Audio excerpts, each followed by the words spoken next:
방송에서 제공하는 보험 정보는 투자 판단에 대한 조언입니다. 보험, 펀드 등의 가입은 투자자 자신의 판단과 책임에 따라 그 결과가 투자자 본인에게 귀속됨을 양지하시기 바랍니다. 네, 보험에 대한 모든 것을 알려드립니다. 전문가 군단과 함께하는 시청자 맞춤형 보험 방송. 안녕하세요. 보험플랜 119의 진행 민채합니다. 질병과 상해, 그리고 성인과 어린이, 표준체와 간편심사보험 모두를 막론하고요. 최근에 보장성 보험의 업셀링 플랜은 보험 시장을 관통하는 핫 키워드로 꼽히고 있다고 합니다.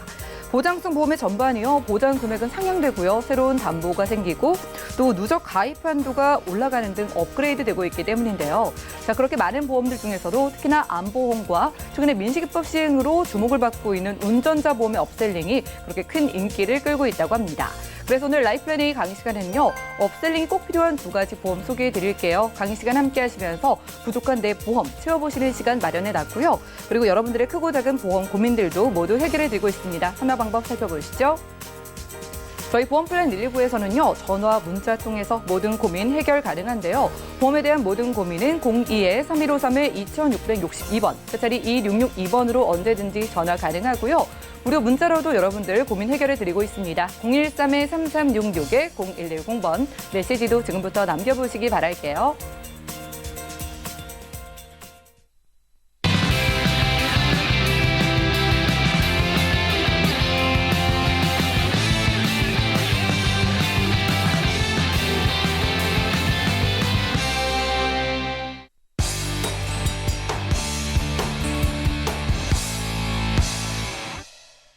네, 시청자 여러분들의 보험 도우미 보험플랜 119 시작합니다. 첫 순서는요, 꼭 필요한 보험 보장 항목을 알기 쉽게 짚어드리는 바로 라이플랜 A 강의 시간인데요. 더 많이, 더 싸게, 더 빠르게 한 대형 보험사의 보험 셀링 포인트라고 하는데요. 여러분들 어떤 보험의 업그레이드가 필요하다고 느끼시나요? 고보장 그리고 저보험료로 업그레이드 가능한 보험 두 가지 있다고 하는데요. 김정덕 전문가님과 확인해 보시죠. 보험 전문가 김정덕입니다. 자, 오늘은 업셀링이 꼭 필요한 두 가지 보험에 대해서 알아보는 시간을 가져볼 텐데요. 우리가 보험을 준비한다는 것 자체가 어떻게 뜻밖의 예기치 못한 불가피한 어떤 지출, 비용을 막고자 보험을 준비하고 또 어떤 질환이 왔을 때 막대한 치료 비용에 대한 그런 부담, 고통을 줄이기 위해서 우리가 보험을 준비를 하죠. 그래서 최근에 우리가 이제 법이 개정이 돼서 불가피한 지출을 막을 수 있는 운전자 보험 알아보고요. 그다음에 어떤 치명적인 질병 중에서도 발병률이 가장 높은 암에 대해서 업그레이드 할 수 있는 그 두 가지 보험에 대해서 좀 알아보는 시간을 가져볼까 해요. 자, 우리가 3월 중순에 법이 바뀌었어요. 어떤 법이 바뀌었냐면 어린이 보호구역에 대한 법이 바뀌었어요. 그럼 그전에도 도로교통법이라든가 특가법이 있었죠. 특가법, 특정가중처벌법이 개정이 됐어요. 이거는 뭐냐면 운전하는 사람이 인사사고를 냈을 때 자, 나라에서 하지 말라는 12대 중과실 사고가 그전에도 특가법에 있었다는 얘기죠. 운전하다가 인사사고 낸 사람들을 다 감옥에 보내고 하면 안 되잖아요. 능사가 아니기 때문에 여기서 개정이 된 거. 내가 자동차 보험을 가입을 하고 피해자고 원만하게 합의를 봤다 하면 감옥에 가지 않아도 충분히 특가법 적용을 받지 않는다.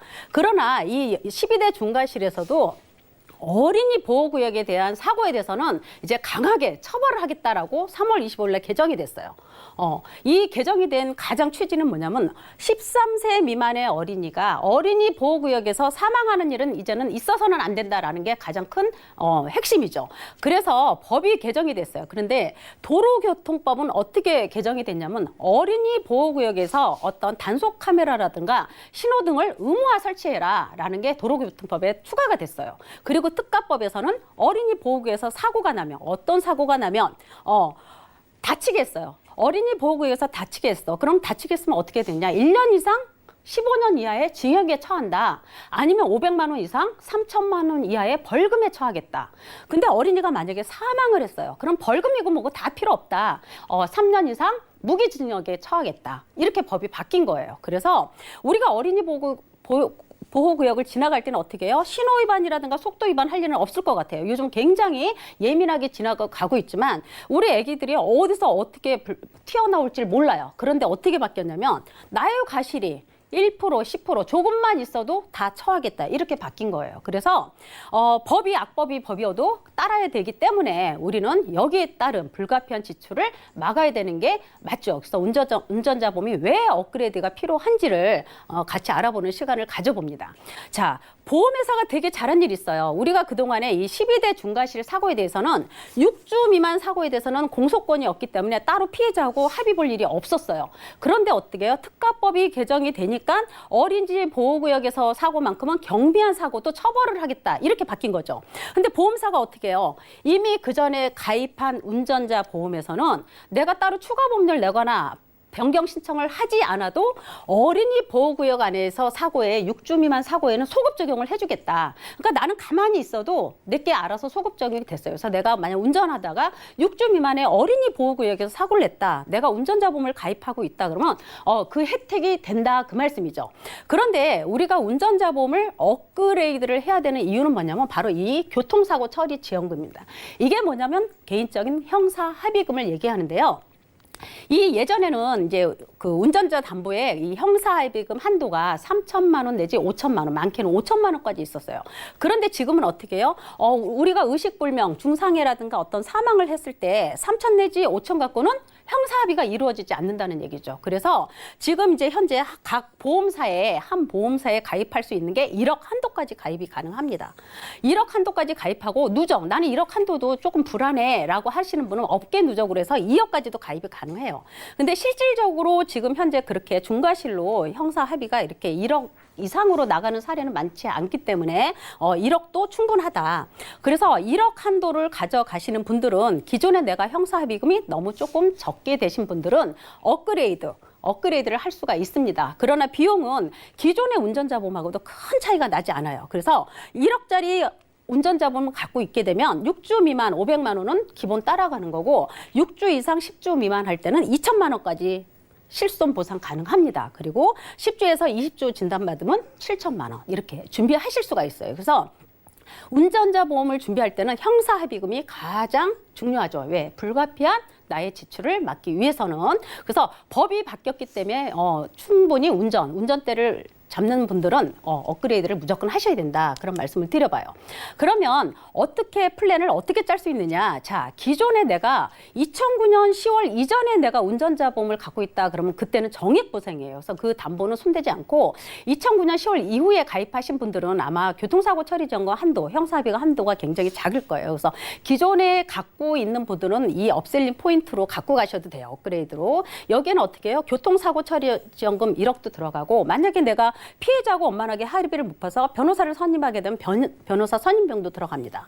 그리고 지금 그 민식이법으로 어린이 보호구역의 벌금이 3천만 원 상향됐잖아요. 그래서 모든 중과실의 최고 벌금 한도는 2천만 원이에요. 그런데 어린이 보호구역만 3천만 원이 됐죠. 그래서 기존에 내가 운전자 보험 2천만 원 벌금 갖고 있다. 그러면 스쿨존에서 1,000만 원만 추가로 준비를 하셔도 돼요.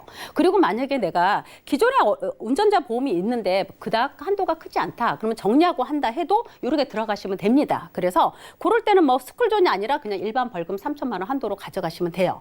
이렇게 했을 때도 보통 40세 남성분, 여성분 했을 때도 10,000원대의 운전자 보험이 설계가 됩니다. 그래서 보통 이제 10,000원대 설계가 되는데 여기에는 이제 꼭 사고가 났을 때 상대방만 해주는 게 아니라 내가 다칠 수도 있잖아요. 그죠? 교통사고로. 여기에서 내가 다쳤을 때 나오는 어떤 자동차 부상 치료비 같은 아니면 입원하면 입원비 주는 이런 담보들을 같이 탑재를 하게 되면 보험료는 조금 올라갈 수 있어요. 그러나 필요한 담보로 구성하게 되면 이런 자부상 치료비 같은 거는 제외를 해버리면 충분히 10,000원대도 설계가 가능하고 가입이 가능하다.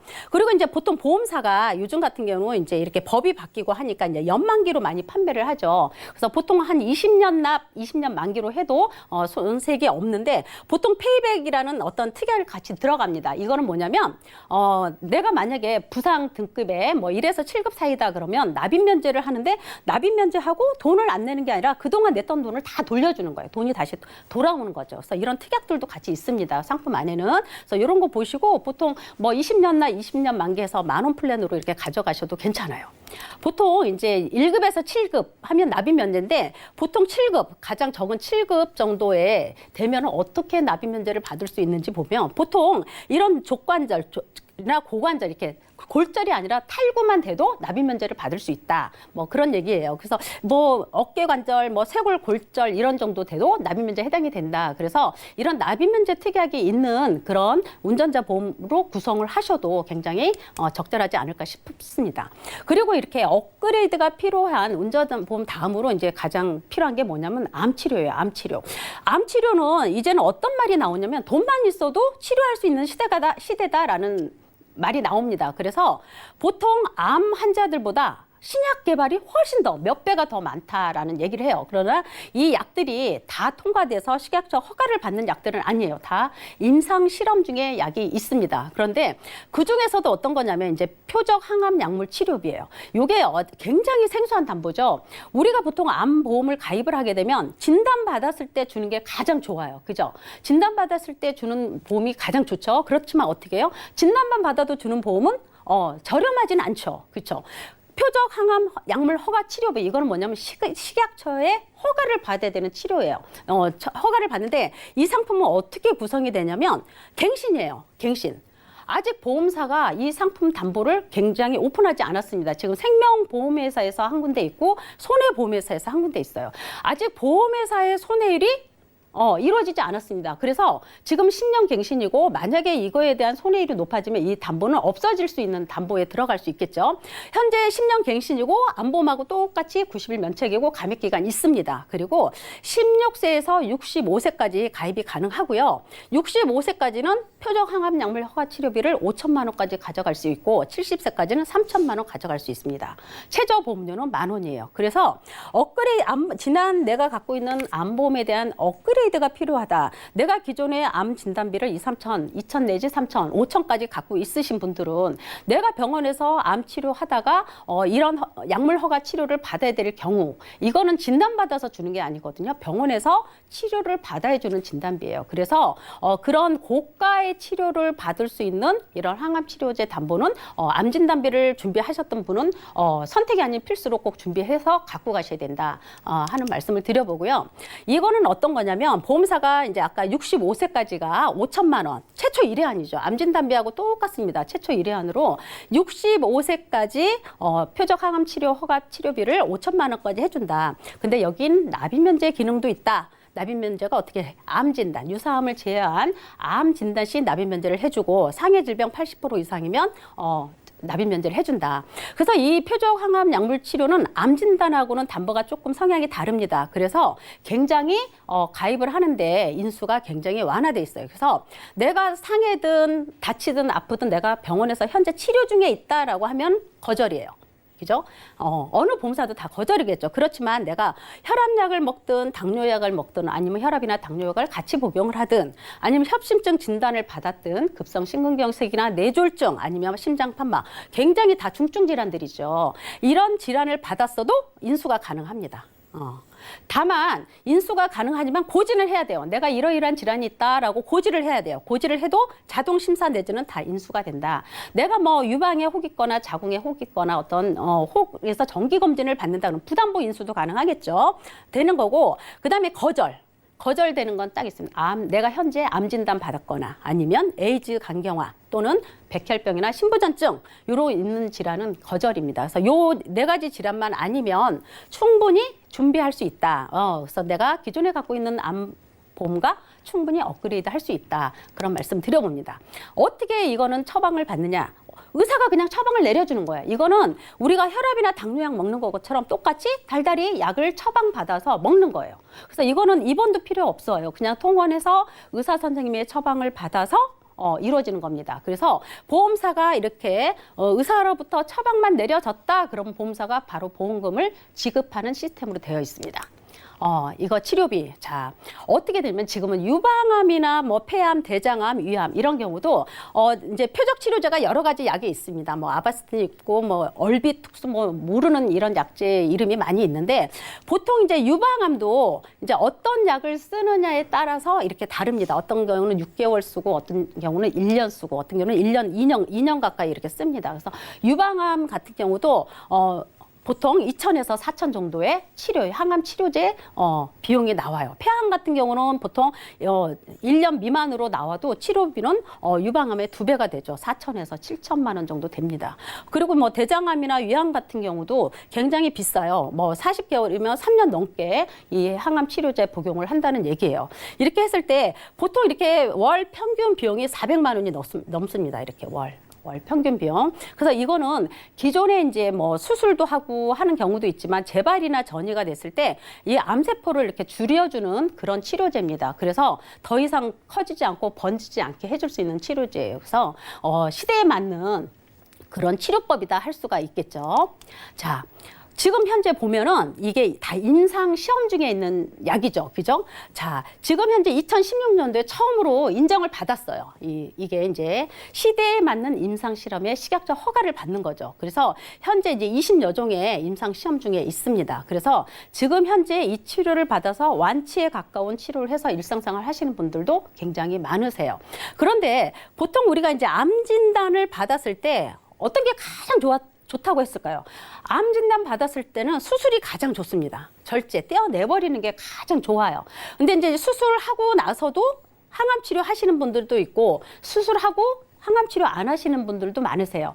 그런데 보통 이렇게 암 치료 비용 중에서 어느 분야에서 이렇게 치료 비용이 가장 많이 나오나 조사해 보니까 어디서 나온다? 항암 치료제에서 가장 비용을 많이 쓴다라고 했습니다. 이 항암 치료 방금 전에 말씀드렸죠. 점점 의료기술이 발전하니 입원은 안 하고 통원으로 치료한다. 처방받아서 집에서 약 복용을 하고 치료를 할 수 있는 그런 시대다라는 말씀을 드려봅니다. 그런데 어떻게 해요? 우리가 실손보험만 믿고 또는 나라에서 다 해주는 국민건강보험에서 다 해준다라는 것만 믿고 있어서는 이 치료를 못 쓴다는 말씀이죠. 앞전에 방금 설명드렸던 이것도 바로 다 비급여입니다. 국민건강보험 적용이 안 돼요. 그래서 우리는 이제는 암도 돈만 있으면 치료할 수 있는 시대가 열렸다. 그런 말씀을 드려봅니다. 그래서 항암 치료가 암 치료하는 데는 가장 비용을 많이 쓴다. 이게 현실에서 이제 얘기를 해주고 있는 거예요. 그러면 보통 병원에서 암 전문 의사가 이 항암 치료에 대해서는 어떻게 얘기를 하냐 하면 백신과 같다 그래요. 백신. 자, 이거는 뭐냐면 어떤 거냐면 우리가 암이 뭐예요? 세포로 이루어졌죠. 세포로 이루어져 있는데 우리 몸에 면역 세포를 만드는 거예요. 우리가 주사를 맞고 치료제를 복용함으로 인해서 우리 몸에 있는 세포를 굉장히 강화시키는 거죠. 그래서 면역 세포가 그 암세포를 잡아먹는 겁니다. 계속 잡아먹다 보니까 어떻게 해요? 암세포가 점점점 없어지다 보면 이게 완치될 수 있다. 그래서 지금 이건 백신과 같고 이런 치료가 현재 있다. 근데 보통 이제 의사분들이 하시는 얘기가 그럼 이렇게 좋은데 그럼 단점이 뭐냐라고 말씀드리니까 유일한 단점은 너무 비싸다. 너무 비싸서 쓸 수가 없다. 아까 말씀드렸죠. 유방암 같은 경우도 이 치료를 쓰면 보통 2천에서 4천만 원 들었고 폐암 같은 경우는 4천에서 7천만 원 이상 듭니다. 그러면 보통 수술하고 그동안 치료한 비용은 빠지고 이 약제비만 그렇게 든다는 얘기예요. 그래서 실질적으로 병원에서 보험사가 상품을 만들 때는 병원에서 치료 내역이나 이런 거를 보고 보험 상품을 많이 만들죠. 근데 현재 시대에 맞게 표적 항암 치료가 나왔음에도 불구하고 비용이 너무 비싸니까 치료를 못 받고 있는 현실이다. 보험회사가 지금 이 상품이 나온 지가 굉장히 오래됐지만 막 만들어내질 못하고 있는 건 아직 손해율이 입증되지 않다 보니 만들어내지를 못하고 있는 거죠. 그래서 현재 나와 있는 생명보험과 손해보험사 두 군데 있습니다. 그래서 우리가 암보험을 준비함에 있어서는 추가로 준비를 하는 게 가장 좋을 것 같다. 그러면 이 암진단 왜 업셀링이 필요하냐? 그러면 나라에서 암진단 받아도 나는 5%만 부담하면 되는데 치료비에 부담이 없는데 왜 이렇게 암에 걸리면 통증의 치료비의 부담이 많은 게 현실일까? 바로 이런 부분이 이 치료비, 비급여 국민건강보험 적용이 되지 않는 비급여 치료비, 시대에 맞는 고가의 치료비 때문에 치료비 부담이 굉장히 크다. 그래서 암 환자 10명 중에서 8명 이상은 실직을 할 수밖에 없다. 치료를 제대로 못 받으니 실직을 할 수밖에 없다라는 게 국립암센터에서 1,040명을 대상으로 조사를 한 게 바로 이렇게 나옵니다. 그래서 예전에는 이런 치료가 없으니까 입원해서 장기간 입원하고 치료를 할 수가 있었지만 지금은 점점 임상시험 중에 있는 그런 치료 기술이 굉장히 발전되고 많기 때문에 지금 현재는 치료 비용이 굉장히 비싸기 때문에 내가 돈만 있으면 충분히 치료도 가능하다, 완치도 가능하다라는 그런 시대에 있습니다. 지금 보험사가 이제 이 표적 항암 약물 허가 치료비를 만든 지가 얼마 안 됐지만 굉장히 저렴해요. 최저보험료 10,000원입니다. 10,000원. 그래서 제가 암보험, 내가 기존에 갖고 있는 암보험을 업그레이드를 해야 된다. 내가 암보험을 준비했다는 거는 내가 암에 걸릴 확률이 있다라는 생각을 하기 때문에 암보험을 준비를 했다라고 봅니다. 그래서 기존에 없었던 그리고 신경술 치료를 쓰기 위해서는 내가 기존에 있는 암보험을 놔두고 추가로 업그레이드를 시키는 겁니다. 그래서 이 한 번 최초 1회안 주는 이 5천만 원 표적 항암 약물 허가 치료비를 가입하기 위해서는 최저 보험료 10,000원입니다. 10,000원. 근데 아까 말씀드렸듯이 손해율이 입증되지 않았어요. 그러다 보니까 보험회사가 어떻게 해요? 갱신으로밖에는 못 가져간다. 그렇지만 없어질 수도 있는 담보이기 때문에 내가 암보험 준비하신 분들은 업그레이드 차원에서 이 정도 플랜은 가져가셔야 된다. 보통 이제 요 정도 담보로만 계산을 했을 때는 보통 20세 최저 보험료는 10,000원이에요. 근데 보장 보험료로는 이렇게 여성은 20세 여성은 1,500원이고 20세 남성 700원, 1,000원도 안 됩니다. 근데 이제 보통 우리가 이제 건강이 걱정될 우려에 있는 우리 나이 50대, 60대 계신 분들, 자 40대도 10,000원이 안 되죠. 40대 계신 분들은 10,000원이면 이 플랜 가져갈 수 있습니다. 기존에 갖고 있는 암진단비에 뭐 10년에 한 번씩 보험료 갱신되면 어때요? 굉장히 저렴하기 때문에 40대 계신 분들은 10,000원에 준비하실 수가 있고 50세, 60세 계신 분들도 이렇게 이제 항암치료 5천만 원 가져가기 위해서는 10,000원대에서 1, 2만 원, 3만 원 이내에서도 충분히 준비가 가능하다. 그래서 요 플랜은 기존에 뭐 학생들 20, 30대 있는 학생들한테도 굉장히 저렴하게 추가로 가져갈 수 있는 그런 플랜이다라는 생각을 해봅니다. 그래서 가져가셔야 되고 보통 40세 계신 분들이 굉장히 이제 암도 뭐 갑상선이든 아니면 위암이든 조기에 많이들 나옵니다. 그래서 기존에 이제 암 진단비들이 보통 많이 2, 3천, 뭐 5천 미만으로 있는데 보통 이렇게 업그레이드하는 플랜으로 많이들 가져갑니다. 그래서 20년 갱신, 그러면 40세 계신 분들도 60세까지는 보험료 변동 없이, 그리고 내가 암 걸릴 수 있는 그런 확률에 들어와 있는 나이대에 있기 때문에 기존의 보험을 깔고 이렇게 갱신으로 해서 진단비를 굉장히 업그레이드해서 갖고 갈 수 있는 그런 플랜으로 많이들 준비를 하시는데, 이런 경우 같은 경우는 일반암 2,000에 유사암 1,000만 원. 굉장히 적은 진단비 아니에요. 그리고 중증암 4기 이상이라든가 이런 진단받은 게 추가로 5천만 원. 이런 경우는 보통 간암이나 폐암, 뭐 담도 담낭암이 보통 많이 해당이 되겠죠. 그래서 보통 이렇게 하면 추가로 5천만 원 주고, 우리가 가장 중요한 표적 항암 약물 허가 치료비 5천만 원 플랜 가져갑니다. 그리고 이제 신재진단암이라고 해서 뭐 갑상선이나 기타 피부 이런 거에 재진단 받아도 1,000만 원씩 2년에 한 번씩 계속 나오는 플랜.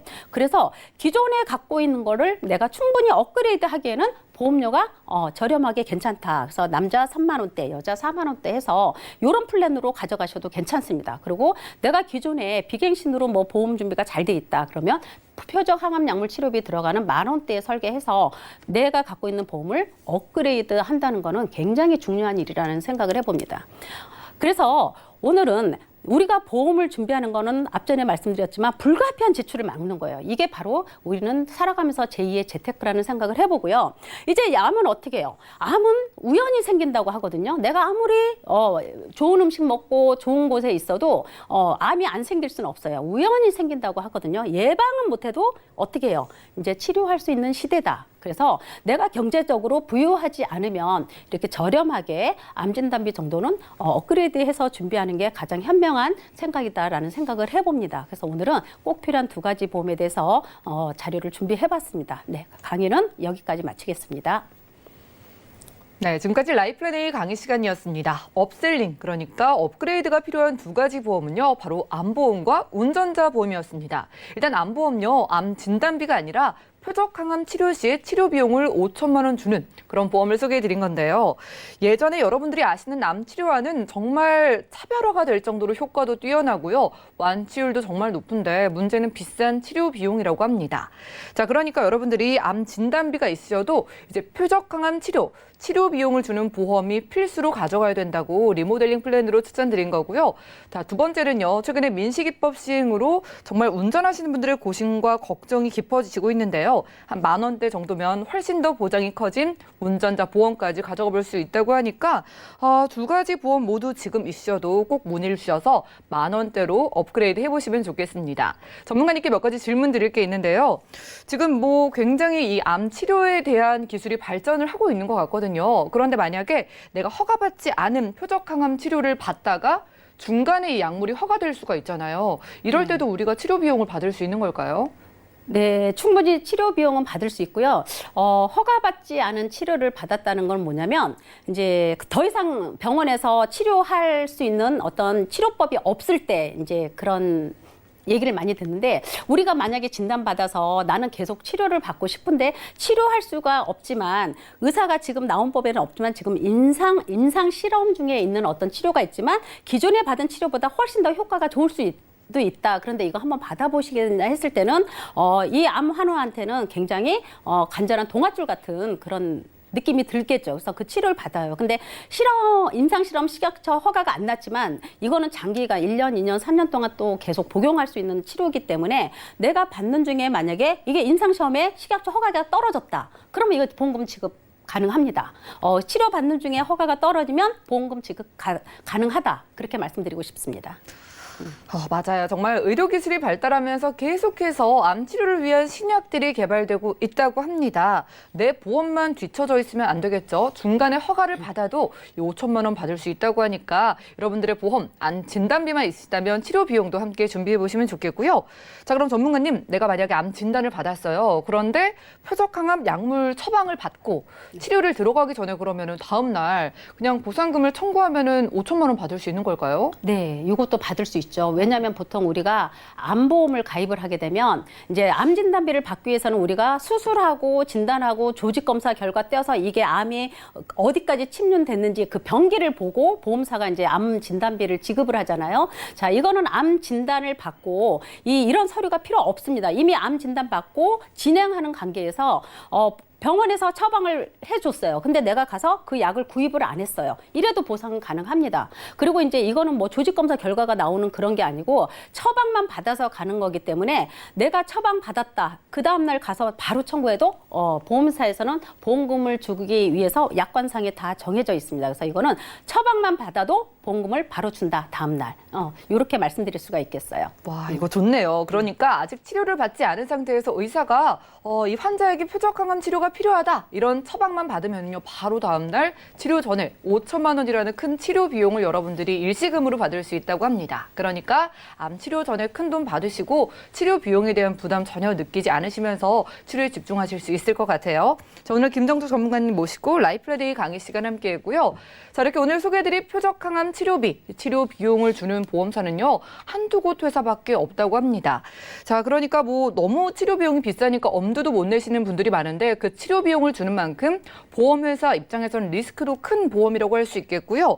어떻게 보면 실험적인 보험이죠. 그러니까 앞으로 손해율이 나오면 보험사가 이 보험을 보장 내용을 줄일 수도 있는 만큼, 그리고 여러분들이 지금은 10,000원에 가입할 수 있지만 10,000원 넘게 좀 비싸질 수도 있는 만큼 빠르게 우리 시청자분들은 서둘러 보시면 좋겠고, 새롭게 바뀐 운전자 보험도 10,000원대면 부담 없이 가능하다고 하니까 이렇게 표적항암 치료비를 주는 암보험이나 운전자 보험 리모델링 원하시는 분들은 언제든지 연락 주시면 도움 드리겠습니다. 그럼 오늘 강의 내용 정리해드리고요. 상담 시간 이어갈게요. 잠시만요.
네, 보험 플랜 119 이어지는 순서는 톡톡 보험 처방전입니다. 시청자분들의 다양한 보험 관련된 고민을 저희가 1대1로 세세하게 상담 도움드리는 시간이죠. 오늘은 어떤 고민 보내주셨을지 화면 열어볼까요? 저는 강원도 춘천에 살고 있는 40대 주부입니다. 얼마 전 지인의 소개로 한 보험 설계사에게 가족보험 전체 리모델링을 받게 됐는데요. 우선 그분의 리모델링 요지는요, 저희 가족이 가입한 보험이 모두 오래돼서 지금 상황과는 맞지 않는 부분이 많다는 겁니다. 솔직히 그동안 먹고 사는 일에 바빠서 보험을 신경 쓸 틈도 없었거든요. 그래서 지인 소개로 알게 된 분이니까 저는 그냥 믿고 리모델링을 시작했는데요. 거의 대부분의 보험을 정리하고 새롭게 가입하라고 권유하더군요. 그런데 제가 예전에 자주 들었던 말이 보험은 예전 보험이 더 좋다라는 말이었거든요. 그래서 막상 해지하려니까 멈칫하게 되더라고요. 요즘 들어서 남편 건강도 안 좋아지고 스트레스도 많이 받는 것 같아서 보험 리모델링이 필요하긴 한데요. 좀 더 믿음이 가는 곳에서 진행하고 싶어서 이렇게 연락드렸습니다. 혹시 제가 받은 보험 리모델링이 잘못된 제안이라면 저희 가족 보험은 어떤 방법으로 리모델링하는 게 좋을지 좀 알려주세요. 맞아요. 오래된 보험을 막상 해지하려고 하면 좀 망설여지는 게 사실이죠. 이분 고민 깊으실 텐데 자, 오늘 저희 보험 플랜 119로 연락을 주신 만큼 확실하게 해결해드려야 될 것 같습니다. 민종 전문가님 모셨어요. 어서 오시죠. 네, 안녕하세요. 네, 반갑습니다. 전문가님 그래도 이분 다행인 게 보험을 바꾸지 않고 저에게 연락을 주셨거든요. 네. 남편분 보험인데 기존의 보험 상태 어땠나요? 우선은 리모델링을 진행하시는 분들이 지금 앞서 나온 그런 얘기들을 좀 많이 듣는 것 같아요. 뭐 예를 들면 예전 보험이 더 좋다. 네. 혹은 이 보험은 너무 오래됐으니 바꿔야 한다. 이런 두 가지 얘기들이 사이에서 딜레마를 느끼시는 것 그렇습니다. 같아요. 그런데 사실은 둘 다 맞을 수도 있고 둘 다 잘못된 정보일 수도 있습니다. 예. 왜냐하면 예전에 가진 보험이라고 해서 무조건 바꿔야 된다든지 예전 보험이라고 해서 무조건 좋은 것은 아니고요. 예. 그 보험의 내용을 좀 살펴볼 필요가 있고 또 리모델링을 하다 보면 기존 보험을 가지고 있는 상태에서 조금만 다듬어서 정리한 상태에서 새로운 지금 현재 가지고 있지 못한 특약들을 조금 추가하는 방법이 있을 수 있고요. 예. 또는 조금 많지는 않은 경우지만 사실은 내가 이 보험을 뭐 10년, 15년 가까이 돈을 냈다 하더라도 예. 앞으로 남은 기간이 너무 길게 설정이 돼 있다든지 아니면 앞으로 몇 년만 내면 되지만 그 돈을 몇 년이라도 내는 것이 무의미한 경우들이 있을 수는 있어요. 그쵸. 예를 들면 뭐 전체 갱신형으로 되어 있다든지 예. 아니면은 뭐 CI 보험의 일부 보험이 또 그렇거든요. 그래서 이거는 기존에 가지고 있는 보험을 차근차근 하나하나 다 뜯어봐서 결정을 내릴 사안이지 무조건 예전 보험이니까 뭐 해지하고 새로 해야 된다. 예. 또는 무조건 예전 보험이니까 무조건 좋겠지.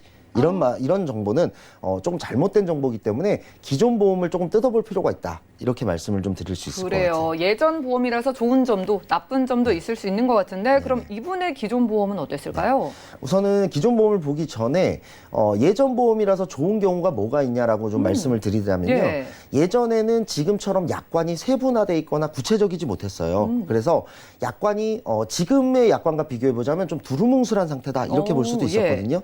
그런데 이 약관이 애매한 경우, 그러니까 보험금 지급은 이 약관을 토대로 이루어지는데 이 어떤 질병에 대해서 약관 해석이 조금 달라지는 경우에는 보험업법에도 이렇게 정하고 있어요. 예를 들어서 보험 약관이 애매한 경우는 소비자에게 유리한 방향으로 결정한다. 예. 이런 부분이 있기 때문에 예전 약관을 가지고 있는 부분들에 대해서 소비자가 조금 더 유리한 부분이 있었고요. 또 하나는 과거에는 지금처럼 뭐 유사암이나 소외감이나 뭐 이런 식으로 세분화 시켜놓지 않았기 때문에 갑상선암 같이 아주 작고 완치율이 높은 암에 노출이 된다 하더라도 암 진단비를 일반암처럼 모두 다 전액 받을 수 있는 예. 그런 것들이 예전 보험이 좋은 부분이라고 할 수가 있겠고 또 반대로 예전 보험의 단점이라고 한다면 사실 20년 전만 해도 100세 시대라거나 이런 부분들은 사실 우리가 생각하지 못했던 부분이 있었거든요. 예. 그래서 사실 예전 보험들 보면 뭐 70세 만기라든지 80세 만기 이런 만기가 좀 짧고 그다음에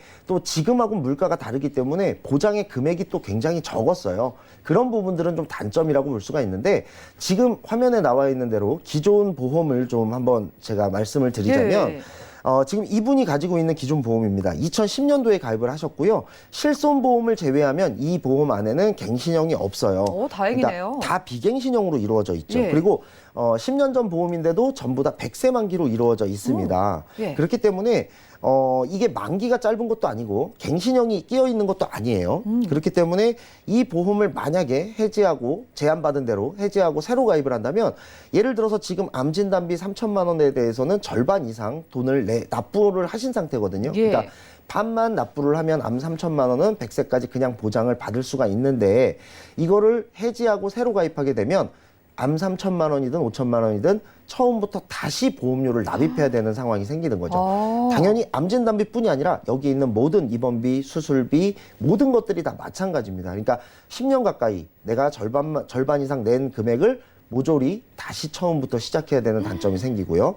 두 번째는 실손의료비 보험인데요. 이 실손보험도 2010년도에 가입했기 때문에 의료보험이 적용이 되든 안 되든 90%짜리 실손보험을 가지고 있으셨어요.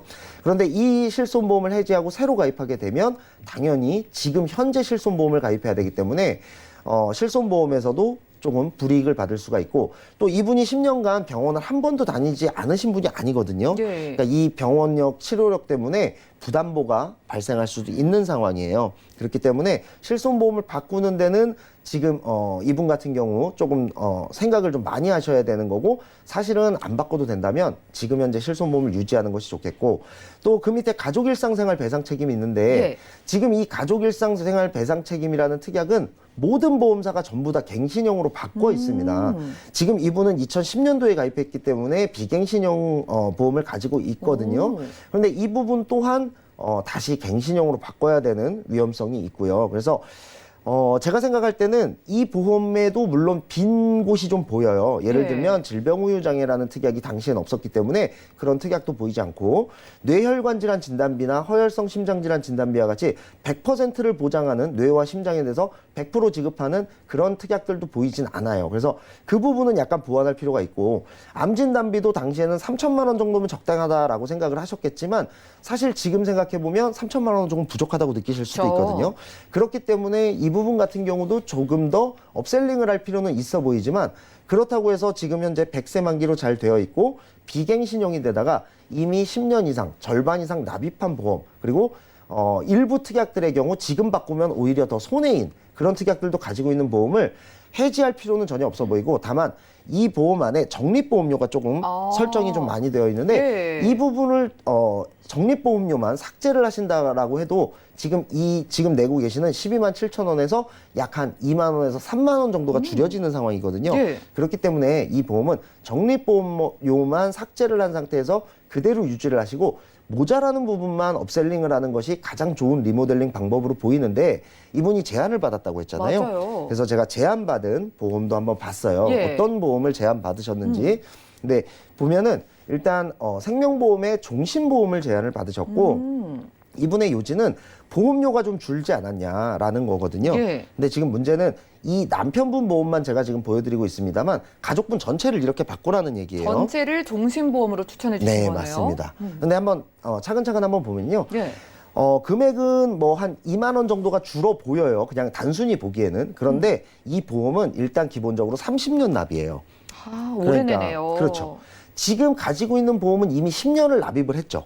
네. 그러니까 앞으로 10년만 더 납입하면 되는데 비해서 지금 이 보험은 새로 시작해서 30년을 내야 돼요. 앞으로 30년을 더 내야 되고 그렇죠. 보험료 조금 줄어든다고 해도 길게 보면 이게 더 많이 내겠는데요. 그렇죠. 지금 내는 금액만 줄었을 뿐이지 예. 30년을 다 낸다라고 가정하면 이 보험은 월에 20년 납으로 환산하면 약 17만 원 정도의 보험이 되는 거예요. 그러네요. 그러니까 보험료는 늘었죠. 근데 이 보험을 권하면서 얘기하는 장점은 뭐냐면 나중에 환급도 된다. 그리고 보장도 지금보다 크다라는 얘기를 예. 들으셨다고 해요. 나중에 환급되는 것도 맞고 사망보험금이 설정돼 있으니까 어쨌든 사망보험금이 됐든 해지환급금이 됐든 받는 거는 맞다고 볼 수가 있어요. 그 얘기는. 그런데 이 내용을 한번 뜯어볼게요. 일단 보장 범위에 대해서 한번 보면요. 암 진단비가 기존에 3천이었던 것을 5천으로 늘렸다 이렇게 얘기를 하셨는데 이 암 진단비는 기존에 가지고 있던 것처럼 예를 들어 뭐 유방암, 자궁암, 난소암, 전립선암, 방광암 이런 생식기암도 100% 해주는 암 진단비가 아니고요. 제가 지금 앞서 나열했던 이 암에 대해서는 10%만 지급하는 그런 보험이에요. 그러니까 어떤 암을 진단받았느냐에 따라서 5천만 원을 받을 수도 있고 500만 원을 받을 수도 있는 그런 진단비로 일단 구성이 되어 있고요. 그다음에 뇌졸중이 아까 보장됐었는데 금액은 늘어났지만 여기는 뇌출혈이에요. 생명보험은 예. 뇌출혈까지만 보장을 하고 있거든요. 이거 받기 진짜 힘든 거 아니에요? 그렇습니다. 일단 보장의 범위가 뇌졸중 같은 경우 약 60%에서 70%까지 보장을 한다라고 하면 뇌출혈은 8% 정도밖에 지나지 않아요. 그러니까 예. 보장 금액은 3천만 원으로 1천만 원이 더 늘었다고 볼 수 있지만 보장되는 범위는 60, 70%에서 8%로 줄었다고 볼 수 있습니다. 오히려. 그다음에 지금 보시다시피 대부분의 모든 특약들이 다 3년 갱신형이에요. 그러니까 30년 동안만 하더라도 10번이 갱신되고요. 예. 저희가 누차 말씀드리지만 갱신형은 30년 납으로 끝나는 게 아닙니다. 이건 100세 만기이기 때문에 이분이 지금부터 52년간 납입을 해야 되는 거예요. 그러니까 이분이 예를 들어서 환급금이 있다라고 했는데 지금 낸 돈이 100% 정도 환급을 받으려면 30년이 지나야 돼요. 아이고. 그러니까 이분 나이가 78세, 보험 예. 나이로 약 78세가 되어야 되는데 이때가 돼서 만약에 환급금 내가 낸 돈의 100% 정도를 불려받을 수 있는 상황이 온다 하더라도 예. 그때 가서 암 진단비 5천만 원 이런 것들이 굉장히 많이 비싸져 있겠죠. 그렇기 때문에 내가 받은 해지환급금을 가지고 앞으로 남은 보험료를 내기에도 빠듯한 상황이 올 수 있어요. 그러니까 이거는 환급이 이루어진다라고도 볼 수가 없고요. 78세에 그때 가서 혹은 70세가 넘어서 아 이거 갱신이 너무 많이 된다. 예. 그래서 새로운 보험을 다시 알아봐야 되겠다라고 하면 당연히 새로운 보험을 알아보기도 힘든 나이가 돼버리는 그때는 거죠. 이게 너무 늦어지죠. 뭐 그렇죠. 해지도 문제고 이거 해지했다가 이걸로 가입했다가 나중에 맞습니다. 후회가 막심해지셨을 것 같아요. 맞습니다. 이분뿐이 아니죠. 이분의 가족들도 전부 다 아, 이런 상황에 그러니까요. 노출될 수가 있는 상황이 올 수 있죠. 기존의 보험들에 그래도 빈 부분이 있기는 했지만 그래도 해결하면은 그렇죠. 또 웬만큼은 좋은 보험이었잖아요. 대표적으로 빈 부분이 질병 후유장애 보장이라고 하셨는데 네. 이거 어떤 보장이에요? 네, 우선은 지금 기존에 가지고 있던 이분의 보험에서는 질병 후유장애 특약이 없었어요. 네. 질병 후유장애라는 건 일단 생명보험사에는 없는 특약이고요. 손해보험사에서도 일부 보험사만 가지고 있는 특약입니다. 이유는 이거는 내가 특별한 일이 생기지 않고 노후가 왔을 때 자연스럽게 발생하는 모든 것을 보장하는 보험이기 때문에 보험사 입장에서는 당연히 나중으로 갈수록 부담이 될 수밖에 없어요. 그러니까 한 번만 지급하는 것이 아니라 계속해서 반복 지급되다 보니까 보험사 입장에서는 인간의 수명은 늘어나고 의료기술은 좋아지고 하지만 노후 상태가 길어지기 때문에 보험금을 계속해서 지급하고 그 보험금이 발생하는 상황을 막을 수가 없어요. 그렇기 때문에 대부분의 보험사들은 이 질병 후유장애 특약을 처음에 출시했다가 많이 없앤 상태고요. 지금 일부 보험사들만 가지고 있는데 예를 들면은 지금 방송을 보시는 시청자님들도 많이 걱정하시는 치매, 그다음에 눈의 노화, 뭐 귀의 노화. 오. 예를 들면 귀가 잘 들리지 않아서 보청기를 낀다든지 눈이 잘 보이지 않아서 뭐 라식 수술을 한다든지 예. 시력 저하가 온다든지 시력이 상실된다든지 또는 허리 디스크 그다음에 뭐 무릎의 어떤 인공관절, 어깨의 인공관절 그리고 암이나 이런 질병들 당연히 걱정하잖아요. 암이 걸렸을 때 어떤 장기를 절제하거나 이식받거나 이런 수술부터 시작해서 내 몸에 올 수 있는 모든 노화 그리고 뭐 요즘 성인병도 굉장히 많죠. 고혈압, 네. 당뇨병이 왔을 때 올 수 있는 합병증, 뭐 손가락이나 발가락을 절단한다든지 굉장히 많은 것들이 사실은 내가 별다른 특별한 사고가 없이도 그냥 내가 나이가 들었다는 이유만으로 찾아오는 질환들이 굉장히 많아요. 그런 질환들은 꼭 내 몸에 후유장애를 남기기 마련인데요. 이 후유장애들은 이 후유장애가 발생할 때마다 그리고 이 후유장애들이 커질 때마다 계속해서 지급받는 방식이기 때문에 이 특약은 내가 조기에 사망하지만 않는다면 고객에게는 굉장히 도움이 되는 특약이고 보험사에는 가면 갈수록 굉장히 부담이 되는 특약일 수밖에 없기 때문에 내가 지금 연령이 60세 이하고 그다음에 만성질환이 특별히 없다면 이 특약이 가입 가능하다면 이 특약은 꼭 가입을 하시는 것이 좋은 그런 특약이라고 볼 수가 있습니다. 그러네요. 누구나 나이를 먹으니까 결국에는 받을 수 있는 확률이 굉장히 높은 보장인 것 같고요. 이대 질환 쪽 보장도 굉장히 중요하다고 네. 하셨거든요. 맞습니다. 뇌와 심장 쪽 어때요? 이분 같은 경우 아까도 보셨다시피 2010년도에 가입했기 때문에 뇌혈관 질환 진단비 그리고 허혈성 심장질환 진단비와 같이 뇌와 심장에 대해서 100% 지급하는 특약은 없었어요. 뇌졸중과 급성 심근경색으로만 이루어져 있었는데요. 그러다 보니까 지금 보험에 비해서는 약간 보장 범위가 좀 좁다라고 느끼실 수가 있었을 거예요.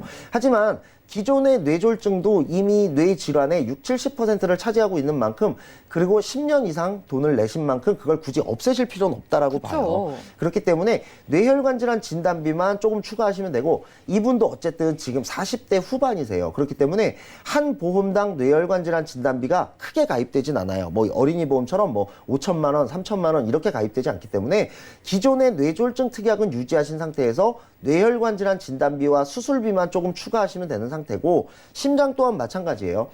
심장은 뇌졸중과 같은 중간 단계의 특약이 없기 때문에 급성심근경색은 사실 지금 9%밖에 되지 않거든요. 예. 기존의 급성심근경색은 그대로 둔 상태에서 허혈성 심장질환 진단비와 수술비만 조금 더 추가하는 그런 리모델링 방식을 택하는 것이 좋다. 이렇게 말씀을 좀 드릴 수가 있을 것 같고요. 네. 암 진단비가 아까 3천만 원이었잖아요. 네. 그 부분도 조금 금액을 늘리고 싶어 하셨기 때문에 조금 늘리되 다만 어떤 유방암이냐, 자궁암이냐, 이런 전립선암이냐, 방광암이냐 이런 걸 따지지 않고 그대로 소외감이건 뭐건 간에 일반암으로 그대로 지급하는 보험사를 선택해서 그 암 진단비만 약 1,000만 원, 2천만 원 정도 조금 더 추가를 하셔서 리모델링을 하는 방식 그렇게 하시는 것이 가장 현명한 방법으로 보입니다. 이것들 다 넣어가지고 리모델링 어떻게 해주셨어요? 네, 우선은 이분은 기존 보험이 어느 정도 뼈대를 갖추고 있었기 때문에요. 네. 사실 리모델링도 크게 할 필요는 없었어요. 아까 말씀드린 대로 암 진단비는 2천만 원 정도를 더 추가를 하셨고요. 예. 물론 이 암 진단비는 어떤 암에 관계없이 다 100% 지급되는 그런 암 진단비로 추가해드렸고 기존에 갖고 있던 암 진단비 같은 경우에는 유사암이 발생했을 때 300만 원만 나오는 거였어요. 그거를 요즘 보험은 유사암을 좀 크게 해주는 경향이 있거든요. 그렇기 때문에 유사암 진단비도 1,000만 원을 더 추가를 할 수가 있었고요. 그다음에 암 입원비가 기존의 암 입원비는 그냥 암 입원 해갖고 10만 원 정도 되어 있었는데 이거는 사실 분쟁의 소지가 굉장히 많은 입원비였어요. 예를 들어서 요양병원에 입원했을 땐 줄 수 없다. 혹은 안병동 거만 줄 거다. 이런 것 때문에 네. 고객들과 보험사 간의 민원이 굉장히 많이 발생하는 그런 암입원비였기 때문에 새롭게 바뀐 법대로 안병동에 입원할 때는 얼마, 요양병원에 입원할 때는 얼마 이렇게 약관이 바뀐 암입원비를 추가해드렸고 기존에 있는 특약에서는 암입원비는 빼드렸습니다. 그렇기 때문에 예. 보험료도 특별히 추가로 발생하진 않았고요. 좀 더 합리적인 암입원비를 가질 수가 있게 되었고 질병후유장애 특약 아까 없었는데요. 질병후유장애 특약도 2천만 원 추가를 했고 예. 뇌혈관 질환 진단비, 허혈성 심장질환 진단비 아까 말씀대로 이분도 40대 후반이기 때문에 한 보험에는 1,000만 원씩까지밖에 더 이상 보강할 수가 없었어요. 그래서 기존의 뇌졸중, 급성심근경색을 가진 상태에서 뇌혈관 질환 진단비와 허혈성 심장질환 진단비를 1,000만 원씩 각각 추가를 해드렸고 기존 특약에서는 16대 질병 수술비였죠. 이거는 34대 질병 수술비로 늘려드렸고 자녀분들의 경우에는 질병후유장애 특약은 3천만 원, 뇌혈관 질환 진단비는 3천만 원, 허혈성 심장질환 진단비도 3천만 원, 그리고 34대가 아닌 어린이 보험이었기 때문에 71대 질병 수술비로 해서 500만 원 이렇게 늘려드렸어요. 그러니까 지금 제가 보여드리는 거는 40대 후반의 남편분 보험만 보여드렸지만 어린이 보험은 이것보다도 훨씬 더 많은 보장이 추가가 됐고 어린이 보험이기 때문에 훨씬 더 저렴하게 추가를 할 수가 있었고요. 보험료는 지금 현재 어쨌든 과거 2010년보다는 10년이 지난 상태였기 때문에 보험료 좀 늘어났어요. 앞에 보험은 적립보험료를 빼서 보험료를 줄여드렸고 지금 보험은 약 7만 원 정도를 추가해서 리모델링을 도와드렸습니다. 그래서 이분 같은 경우에는 적립보험료를 삭제하고 유지하고 그다음에 새로운 리모델링을 추가해드려서 기존 보험보다는 약 2만 원 정도가 더 추가된 14만 8천 원에 만족하실 만한 그런 보장들로 추가를 해서 리모델링을 완료시켜 드렸습니다. 네, 좋습니다. 기존에 가지고 계셨던 남편분 보험 정리하고 종신보험으로 바꿨다가 정말 나중에 후회하실 뻔했습니다. 기존에 보장 범위나 만기 그리고 그 안에 실비까지 모두 괜찮았고요. 그나마 그 안에 적립보험료가 들어있다는 게 조금 아쉬웠어요. 내가 보장받는 것과 관계없는 돈이 나가는 건 아까우니까 이것만 삭제를 해드렸고요. 없었던 질병 후유장애나 좀 부족했던 3대 진단비에 대한 보완까지 도와드렸습니다.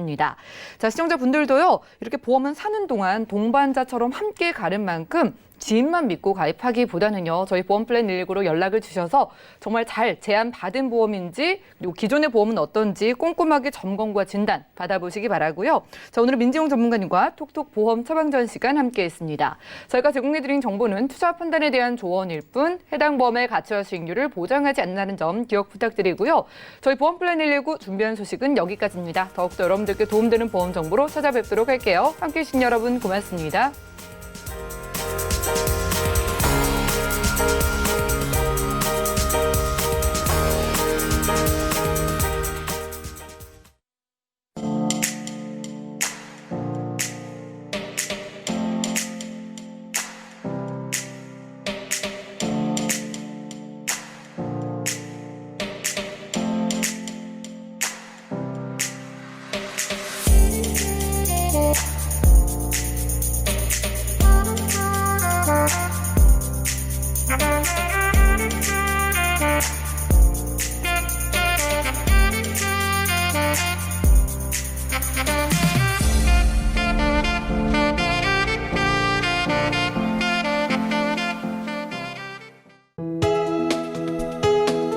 본 방송에서 제공하는 보험 정보는 투자 판단에 대한 조언입니다. 보험, 펀드 등의 가입은 투자자 자신의 판단과 책임에 따라 그 결과가 투자자 본인에게 귀속됨을 양지하시기 바랍니다.